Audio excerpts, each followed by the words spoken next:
Дедо ми имаше обичај да раскажува за Втората светска војна, а некако најдрага и најпоучна приказна која ја раскажуваше по 100 пати му беше онаа за забарот Сретко. Сретко не бил забар, повеќе аеван доктор, ама некаде пред војната се прочил по вадењето заби со клештата што му ја донел некој од Белград, како и по новиот семоќен лек што се шприцал во задникот и кој помагал при полни болести, црвен ветер, грозница и туберкулоза. Но и ја намалувал смртноста од инфекции за цели 90%. Малиот бел прав бил наречен пеницилин. Сретко го шверцувал од Софија и го давал по некој свој находение на сите кои имале зорт, нели по скопски кажано ова. Некогаш наплаќал, некогаш не. Но дошла војната и многу луѓе немале можност да појдат на лекар, па Сретко бил единственото решение во градот. И бугарите како власт почнале да доаѓаат кај него. Но гледајки го зголемениот зорт кај граѓаните, Сретко почнал да ги молзе, да ги цица нивните пари. За секоја преврска мала интервенција почнал за една инекција пеницилин да наплаќа 10-кратно повеќе, богатејќи се на маката на луѓето, нели? Станал арогантен и безобразен, барал да му се плати однапред, независно што многу луѓе починале од искрвавување по неговите стручни интервенции. Бугарите за ова му гледале низ прсти, затоа што нив нели ги лечел бесплатно. Дури на еден бујен од Пловдив и пари му дал за да му фати врски кај генералот на армијата кој бил познат по тоа дека земал по 1 лев на секој лев поминат низ раце на македонските трговци. 1 лев за него, 1 за генералот. Ова нешто ви звучи нели и познато од нашата денешнина. Но да се вратам на приказната. Сретко аздисал и тоа така трајало до 1943 година кога бугариве попиле кроше од нашиве партизани, но Сретко се снашол и со германците, иако со нив малку потешко му одело, бидејќи кај нив од секогаш владееле некои нели германски правила. Ама завршила војната и Сретко бил среќен како воен профитер, многу луѓе отишле јабана, но тој немал никаква одговорност. Па војна е мајката, во нервна состојба секој се снаоѓа како знае и уме. Ама не било баш така. Новата власт, овие партизани веко дошле не цицале весла. Откако го заробиле бугарскиот генерал познат по 1 левче за уџепчи, го обесиле на првата водњанска среша, неколку граѓани од Скопје го посочиле Цветко дека во војната се збогатил ко приватна болница сега во 2020 година. Сретко, пробал да ги лечи и партизаните од сифилис, пробал да даде нели половина од се што имал, пробал се и се што, ама ретко кој партизан имал сифилис, а мито не се земало, а за се и се што добил квалификација воен профитер и бил обесен до генералот на црешата со одземање на целиот стекнат имот. Така кажуваше дедо ми. А дедо ми, да ви кажам, беше за верување. Имаше 10 ордени тамо за храброст и народни заслуги. И велеше, онаа власт која ќе овозможи докторите, болниците или тие што се задолжени да помагаат на луѓето во вонерна состојба, војна, поплава, епидемија, да се збогатат на маката на тие луѓе, додека тие луѓе умираат, треба заедно со сите други војни профетери да завршат предстрелачки вод за само еден изгубен живот. Еден живот е важен, велеше дедо ми, само еден, и за него треба да бидат казнети. Приватните болници во оваа наша вокојебина изгледа дека профитирале за време на пандемијата со COVID преку 100 милиони евра. Не примаа болни без аконтација од 12.000 евра, а умреа 6.000 луѓе досега. Поголем дел од времето беше прогласена вонредна состојба. Излажаа дека ќе отстапат Мала Богородица за лечење на државното здравство, ама ништо од тоа. Со нив профитираа и лабораториите за проверка и тестови на COVID-19, која секаде низ Европа беше бесплатна и се делеше на народот. Државата се ова го возможи. Народот собираше пари со SMS пораки и бевме сведоци на многу агонии и смрт преку социјалните мрежи. Многу другари и пријатели ни отидоа. Некој треба да одговара за ова еден ден и да помине исто како оној Сретко од приказната. Ако може Порше, Facebook, Елон Маск да ги плаќаат своите милионски казни на државите кога ќе се огрешат од законот, може и приватните здравствени институции истото да го прават. Во 2020 не правеа профит.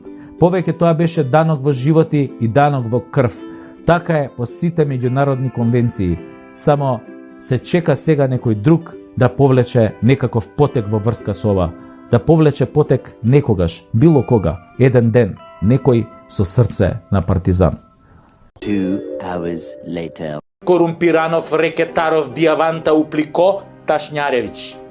Vel emenke pute bershenge, vel emenke pute bershenge, bijuko mashkar jianengoro, yek mashkar eromengoro. Sao?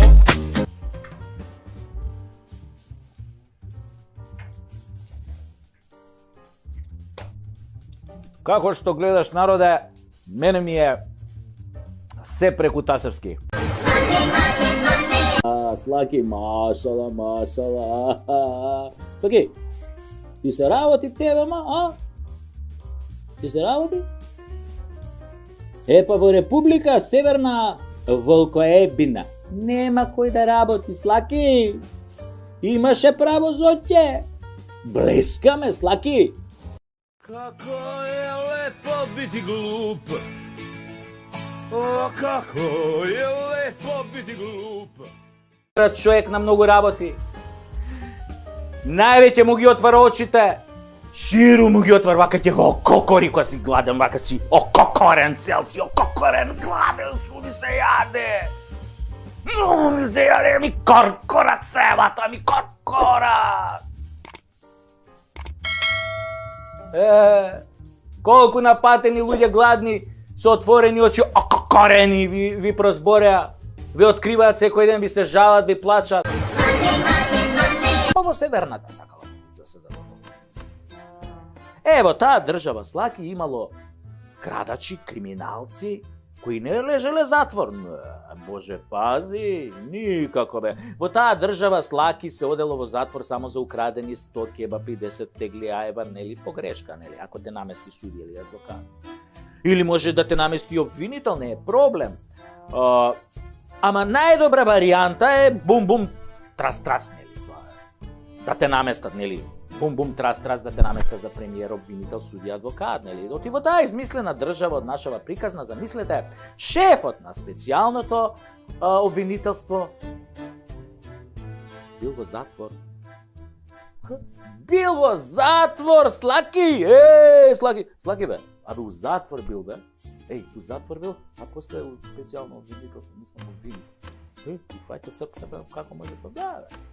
Kako je lepo biti glup.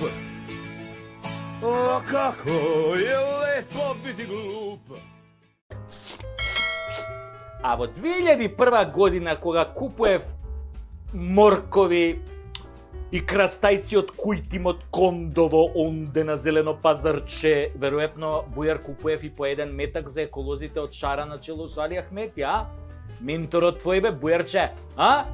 Ајде, моркови, ајде, крастајци, со секој купен морков донирате по еден метак за Али и 40 екологисти кои што се во шумата.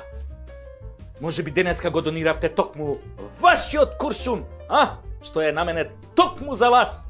Тенгере! Му рекле на шефот дека го штитат и него и нас во име на повисоко добро. Ама шефот од многу штитење отиде, нели, да продаа корнишони. И прашање на дене кога ќе речат, ај буди го рано на Сабајле во име на повисоко некое добро. И што би рекол народот, колку добро направил судијата, толку добро да најде пред себе. Но очигледно не ја сватил главната шешбеж дубара на овие од озгора. А тоа е дека се снимаат и дека се бележат. И дека еден ден сите од бележникот го јадат калапот, независно колку високо се качени. Зашто повисоко кога се паѓа има голем бум. А голем бум надалеку се слуша, за памет, а и они од озгора се секогаш од озгора, нешто како со газо што е секогаш, да кажеме, од позади. Vel emenke pute bershenge, vel emenke pute bershenge, bijuko mashkar jianengoro, yek mashkar eromengoro. Sao? Еве да кажеме, на билбордо пиши: ако земиш мито, баго си го најабал. Ако речиш дека лидеро нема појма, баго си го најабал. Ако го чепниш негојот братучет, баго си го најабал. Хајде да не јадам ја гомна баго, ја да не го најабам, да си се вратам ја на газот. Vel emenke